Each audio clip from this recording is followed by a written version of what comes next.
I thought I'd record a video on uh, responding to a question from Moses, and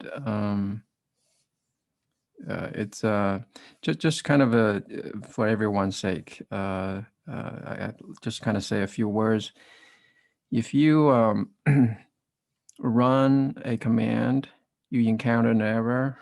Um, don't just ignore what the command is going to tell you in response. So here's an example, right? So when you run a command uh, right here, for example, I don't know if you can see this clearly. Um, so here it tells you error exercise 5-7 backslash does not exist. Okay. So, I mean, it cannot be any more clear. So this is telling you this folder, right? So you kind of know the folder format with a backslash on Windows. If it's on Mac, it's /. So it's already very, very helpful message for you. And so this is kind of things that you kind of have to in your whole career, you have to kind of develop the capability to troubleshoot stuff. If you're going to be programming, you're gonna write code, you're gonna deal with errors, right? In your program, or dealing with the errors that are coming from the compiler. And you have to read those error messages. And sometimes it's difficult to understand because depends on where you're causing the error, the message could be cryptic. But then that's where the experience comes in, and also the ability to do some research. Okay, Google is your best friend. Try to Google the error messages that if you see from, let's say, a compiler, um, you know, figure out what it is. And this is the kind of knowledge you have to build on uh, sort of mostly by yourself. And of course, if you get stuck on something when you're in a classroom, you have a teacher. I mean, that's great, right? So you can always ask the teacher, if it's something you cannot figure out. But you have to attempt to try to figure things out yourself first. Um, and be an active learner, not a passive learner, because you have to kind of take action. You have to own it. If you see something, an error, try to figure it out. What are the resources you can go to? As I said, Google it. And also you have to learn how to Google properly and where to find the information, right? So that's kind of the skill that you sort of have to really develop over time. And any single class, any teacher is not going to, specifically teach you how to do all those things, but you just have to pick up. So back to the Moses question. And that question is about the command B to build the exercise. Well, actually, this is the, let's see what this is, one. This is lab 1, right? So it doesn't matter, it's lab 1 assignment or whatever, right? So sometimes I give you starter code. Sometimes maybe I don't. So when you see starter code, the way to build, now the tool, of course, that I've introduced to you because all these latest features that we are learning, right? So there's this specific tool that I've chosen. And I'm not asking you to understand everything, right? I'm gonna teach you, give you information on the things that you need. But don't stop yourself from learning more, okay? And be curious. And everything about how to use the B command, right? And the bdep command, this is from the build tool, this particular build tool. It's all out there. I think I provided this link somewhere on the website. You go ahead and read it if you're curious to know more. What all those commands mean and what is the things. So now I don't want you to get distracted, right? So only if when you have the time, when you're curious, and you explore more. And where to find documentation? Google it. If you Google build tool, and it's going to give you the website, for example. You don't have to, say, okay, where's the link, right? So just be proactive, and these are the little things, um, you kind of have to sort of learn how to learn. And I want to teach you some of the critical thinking skills even through this course. And that's a very important, when you want to sort of, if you write a program, become an engineer someday, or a scientist. Of course, you'll be programming too, even as a scientist, right? So there's, um, programming is a fundamental skill, I would say, in this century. I would say everybody probably should learn a little bit of programming. It doesn't really matter what major you're in. Now, so now back to this particular question, right? So the B command. So I have shown you in the primary repo and the examples in the first week. So when you run that to build, in addition to the configuration initially, that's a more of a one-time thing. And so then when you run that build command, right, if what follows that B is a folder name. Okay, so that's been the case. I hope that you sort of got used to that in the primary repo when you're doing your exercise. Now, this one is actually a single module repository, versus the primary repo. So there's a little bit of difference, but in terms of how you run it, it can be even further simplified. So you could, right, run this with the folder name. You see the folder name inside. That's the CIS-17A-21W-lab1. So that's where your code resides, right? So you can run the B command on that folder. Okay. And of course, when you specify exercise 5-7, there's no such folder. That's why you're getting the error that says, it does not exist. Right? So it's already very clear it does not exist. That means that's wrong. So that's one. Now, since this is a single module, actually, you can actually even omit that folder. You can just type the single letter B, and this will build the program. Okay. So I hope that explains what this is about. Now, just back to, just want to point up a couple other more examples about some of the issues that you have encountered when you're trying to set up an environment. So now, again, I think you all come from different backgrounds. Some of you are more familiar, some of you are not so much familiar with the sort of the programming environment on Windows. And so if you're learning programming, you're supposed to have taken a different course before this on programming. This should not be your first programming course, right? And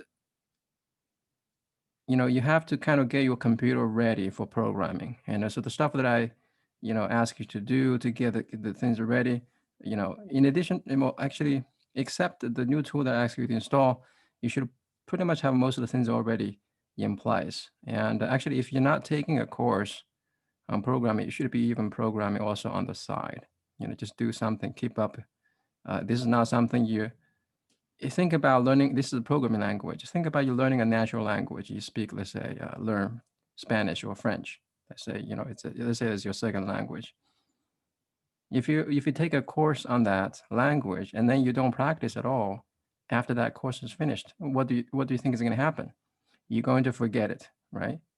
You have to keep practicing. Otherwise, you're going to just forget all of it, and then that's really what's going to happen. So I encourage you, right? If you're actually interested in programming, you have to keep up. Whether you're inside the classroom or outside the classroom, you have to keep doing it. So that's that one. So I just want to, there's some of the basics of using a terminal. So as a programmer, you have to get used to terminals, right? You cannot be afraid of using a command line, and then you may have to find something different to do, but you got to deal with the terminal. Okay, so whether you're on Windows or on Mac. Now, the Windows situation is a little different. Unfortunately, Windows for years, or Microsoft for years, have not been very friendly to some serious development. I mean, you actually, so what was actually happening, even people working in Microsoft, they use Mac. And because the Windows system is not very well designed to cater to developers for a very long time. Well, that has started to change, by the way, under the new CEO. As you see, they have embraced a lot more Linux things, right? They even have a Linux subsystem for Windows. Now, I did not bring this into this course because, again, just one more thing for you to learn that it's going to complicate things. And I hope you will learn things on your own. Be curious about all these new things coming out. Um, so the message I want to go back to is this: so the same historically has not been very good. So that's why there's a whole confusion about all different kinds of terminals on Windows. So there's this command prompt. The command prompt is a legacy terminal. Well, it's still hanging around, of course. It's very limited as to how it's not very user friendly, and then there's also the now the newer one is the PowerShell terminal. Now, as you see, the command prompt and the PowerShell, there's a whole bunch of them, right? Which one do you use? It's pretty confusing, right? There's a 30, x86, x64. This is all about actually difference of the computer architecture. And then there's a 32-bit or 64-bit or all kinds of stuff, right? It's super confusing. I get it. So that's why my instruction is very clear. Okay, if I ask you to launch a command prompt, this command prompt to install build tool, this is not because I want to use command prompt. This is basically how the BAT is a script. That's actually a command prompt script that's designed to run inside here, whatever the script that's being used by build to development team. So this is basic instructions from them. So I kind of ask you to, do exactly as they say. And I brought this, and again, my installation is fairly straightforward. I did not encounter any issues. Now some of you are seeing issues, and I'm going to try my best to help you troubleshoot. And so one of the things I want to mention, not necessarily that may be a cause of things. For example, if you're doing development on Windows, try to turn on the developer mode. Okay, so go to the settings in that search bar, developer mode, turn that on, right? And also there's at the bottom of that settings for developer mode, there's a, execute scripts. There's a script execution permission, and then check that one also. So because the whole Windows has been sort of designed for people that don't really are not technical, just want to check email, use Word, browser web, that kind of situation. But if you're using that for development, you gotta, be using your terminal, of course, your Visual Studio, and to turn on certain things. Otherwise, they are disabled, and the Windows is going to do something, hide certain things, and it's just not very developer friendly. So try to do all those things. I mean, those things should not be really something unique to this course, right? So if you've been using your machine to do the development, some of the things should be already in place, I imagine. And so that's that one. And by the way, even the commands that ask you to run or certain things, now those are the things not necessarily I know right off my mind, because I don't really use the PowerShell to do my development, right? So again, actually I use a Mac, but a lot of the concepts are similar. Now, is the only difference is actually it's a little more difficult to do things in PowerShell versus on a sort of Unix or Linux style terminal, which is what Mac does. Mac is a Unix system, and then which is very similar, is like kind of the predecessor of a Linux, and you have all kinds of Linux systems. So they are actually more of developer-centered, very easy to use. So that's, just want to bring this up. And so there's a difference here. When I say run something in a PowerShell terminal, that's going to be most of the time. Actually, most of the time, except the only time where you install build to in the beginning. That's the instruction from them, because the script is designed to run there. But otherwise, everything is in PowerShell terminal. Now, when you open PowerShell, you'll notice there's different kinds of PowerShell terminal. if you try to use a Windows search, and you'll find a bunch of them, and then use the one that's part of the Visual Studio. Okay, you can have you can run standalone one, just otherwise. Now the only difference is the environment setup. There's certain variables, certain path that's been set up in Visual Studio that's meant for developer to use. So it's a little bit more ready to go, right? You're gonna have less trouble there. It's unfortunate. The whole situation with the terminals on Windows, believe me, is pretty confusing. Yeah, this is kind of the situation there. But then we just have to get used to it. This is the best we can, if you're using Windows, this is the way you have to use. Then we kind of just go up to some other things. And then this is also kind of an example here. I just kind of, I want to just talk about when you run a command, you don't just sort of turn a blind eye to what it's trying to tell you. Try to read the output, okay? Try to make sense of it. And most of them is English, but it's not that difficult.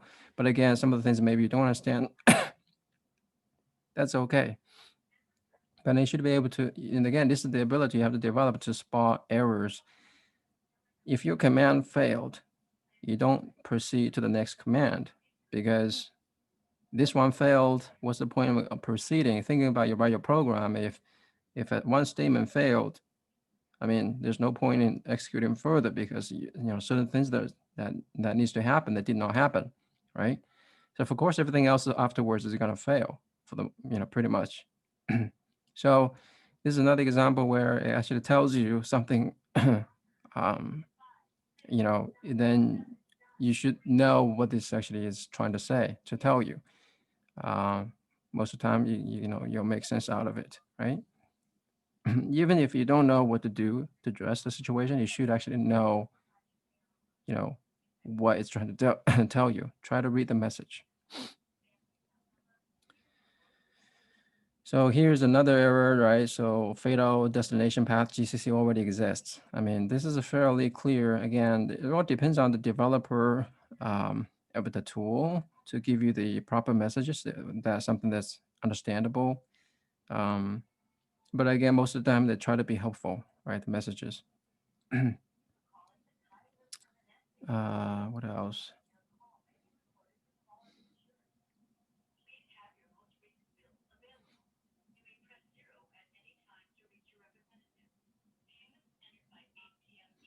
So there's again, sometimes I see people have strange errors. Again, so sometimes when you see permission denied, it has something to do with the permission of your user. Somehow the user doesn't have necessary permission on that particular folder. Sometimes it's a mystery, and because it's when you have a computer, you use it for a long time, and you may have improper setup because of other things you've been doing in the past. That is not necessarily saying there's a problem with the current program or installer. So you just that your computer is in a different state, and some of the things that needs to be addressed. There could be a leftover an issue carried over from something else. So again, I'll help you solve those issues whenever they comes out. And generally speaking, the things I ask you to do, those things have been verified and tested. But then it does not guarantee 100% of the time all your computers are going to work, because your computer could be in a state that has some issues, like permissions issues, and that needs to be addressed. There are ways to address those.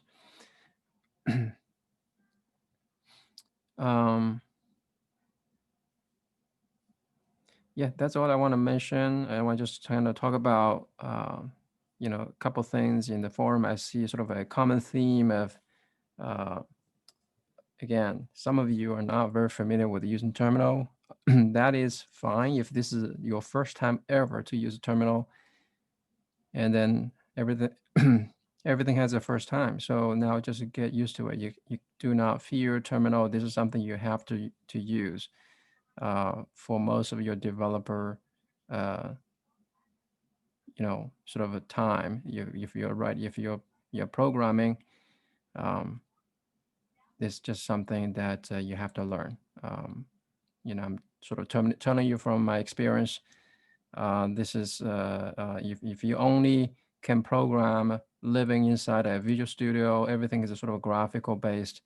You don't know how to operate it on a terminal basis, and then you're very much limited. And then so Visual the build tool. Just kind of a word on build tool. Every program you write, it doesn't matter what language you use, there's usually a build tool that you have to use. You don't just use the plain compiler, you know, on the command line and just somehow manage the flags. There's hundreds of flags for any particular typical compiler. And it's a very much error prone and it doesn't scale.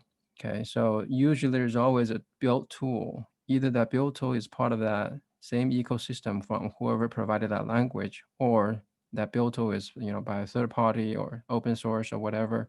There's always a lot of choices. Doesn't really matter what you use.